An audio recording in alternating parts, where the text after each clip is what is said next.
Pernah kepikiran nggak sih pas kita lihat alam semesta yang super rumit ini, apa nih semua cuma kebetulan? Atau jangan-jangan ada sebuah rancangan besar di baliknya? Nah, hari ini kita akan mundur sejenak ke masa lalu buat ngebahas sebuah argumen kuno yang menjawab pertanyaan ini, lewat sebuah sudut pandang yang luar biasa bijak. Sumber kita kali ini adalah sebuah dialog klasik yang dikenal sebagai tradisi Mufadal. Dan ini bukan sekedar teks kuno ya, ini tuh catatan percakapan yang dalam banget antara seorang guru dan muridnya yang udah menginspirasi banyak pemikir selama berabad-abad buat ngelihat dunia dengan cara yang benar-benar baru. Oke, cerita kita ini dimulai bukan di perpustakaan yang megah, tapi di waktu fajar yang hening di kota Madinah. Coba bayangin deh suasananya, pas dunia masih sepi, sebuah pencarian akan kebenaran justru dimulai. Di tengah ketenangan itu, ada seorang murid namanya Mufadal yang lagi galau banget. Pikirannya terusik sama argumen-argumen yang populer waktu itu, dan mungkin sampai sekarang juga masih kita dengar, yang bilang kalau alam semesta ini cuma kebetulan, nggak ada tujuan, apalagi pencipta. Keyakinannya mulai goyah. Nah, karena bingung, Mufadal nggak pasrah gitu aja. Dia langsung datengin sumbernya, gurunya yang super bijaksana dan dihormati, Imam Ja'far Al-Shadiq, seorang pemikir yang ilmunya dalam banget. Dan respon sang imam luar biasa. Beliau mulai dengan bilang kalau ilmu yang mau dia bagikan ini bukan sembarang ilmu. Ini tuh sebuah amanah suci, pemahaman mendalam tentang rahasia alam semesta yang sekarang siap buat diungkapkan. Nah, argumen sang imam ini nggak dimulai pakai rumus-rumus yang ribet. Justru beliau pakai sebuah analogi yang sederhana, tapi ngena banget. Sebuah gambaran yang ngajak kita melihat seluruh kosmos sebagai satu kesatuan. Jadi gini, coba kita bayangin alam semesta ini kayak sebuah rumah yang dirancang dengan sempurna. Langitnya itu atap yang kokoh, buminya jadi hamparan karpetnya, terus bintang-bintang jadi lampu hiasnya. Dan di tengah-tengah semua itu, manusia ditempatkan sebagai penghuni terhormat yang semua kebutuhannya udah disiapin. Keren kan bayangannya? Tapi mungkin ada yang bertanya, kalau emang rancangannya sejelas itu, kok ada orang yang nggak bisa lihat? Jawaban imam untuk ini, wah tajam banget. Beliau ngibaratin mereka itu kayak tamu buta di dalam rumah mewah.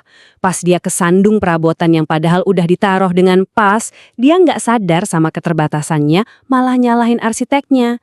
Kesalahannya, kata sang imam, bukan di desainnya, tapi di ketidakmampuan buat melihat. Oke, dari skala kosmos yang super gede, sekarang sang imam ngajak kita zoom in ke keajaiban yang lebih dekat, lebih personal. Rancangan di dalam diri kita sendiri. Yuk, kita beralih dari skala kosmik ke cetak biru kehidupan manusia.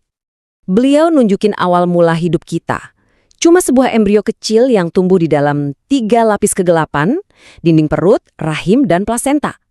Aman banget di sana, terlindung dari dunia luar. Tapi dia sepenuhnya bergantung, nggak bisa cari makan sendiri. Ini gambaran awal dari sebuah pemeliharaan yang luar biasa. Nah, disinilah sang imam nunjukin sebuah desain yang jenius banget. Darah yang harusnya keluar tiap bulan, secara ajaib tujuannya diubah. Darah itu justru jadi sumber nutrisi yang sempurna, yang ngalir langsung buat menopang kehidupan baru yang lagi tumbuh. Dan keajaibannya gak berhenti sampai di situ. Begitu bayi lahir, sistem nutrisi yang sama ini berubah lagi. Transformasi kedua yang luar biasa. Sumber yang tadinya darah, sekarang berubah warna dan rasanya jadi air susu ibu. Makanan paling sempurna yang pas banget buat bayi yang baru lahir. Ini semua kedengarannya terencana banget ya.